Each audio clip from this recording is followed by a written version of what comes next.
ordinary people, where leadership from civil society, businessmen, politicians, religious leaders, all of us have been involved in this exercise. So it's a sad occasion in a way that even as we talk of maize and petroleum and we talk of other things, there's a bigger problem called pyramid schemes where we lost more money than Triton and maize and golden bag put together.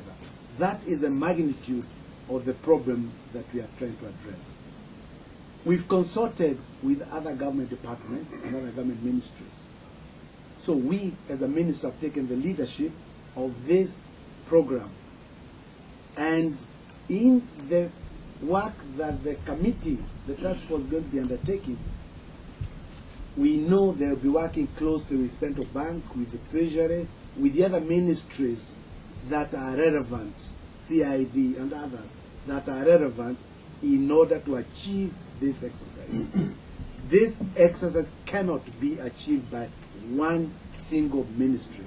You need the involvement of every ministry that will have relevant information that's useful.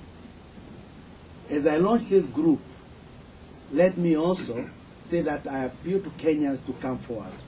The methods that we are going to use include reports that we've received and government has received over the last few years.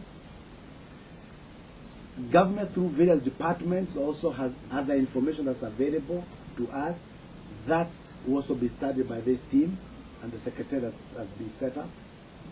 In addition, the team will go around to the districts, particularly those districts where there is a serious crisis, in order to hear firsthand from the people who have suffered and who can make proposals as to the best way forward in dealing with these matters.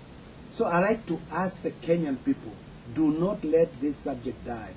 It is billions and billions of shillings that's involved, and just like Kenyans have shown us, they will not give up on an issue that's dear to their heart, particularly a subject that affects the poor, where the poor have suffered, where the poor have been misused. I'm counting on Kenyans to contribute information, to come forward with written reports, verbal reports, and do not fear. The more information that this task force has, the better for the people who suffer.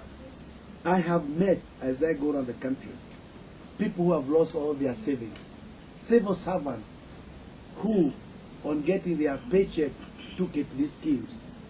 They no longer have anything. Ordinary farmers, Juakari people, who went to their circles to borrow money, put money in these schemes, and the money disappeared.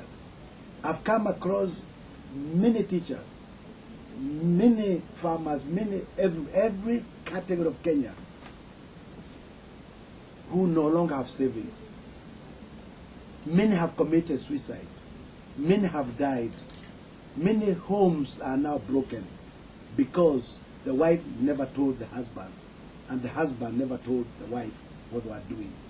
So we have a crisis of a huge magnitude. This task force is one way for us to help in resolving some of those problems, bringing a closure to some of those problems, and we've asked the committee, which I will be introducing from in a minute, to also look not only what went wrong, but how can we resolve these problems. We also asking the committee to tell us how can we prosecute those people involved, because they are known, they are your neighbors.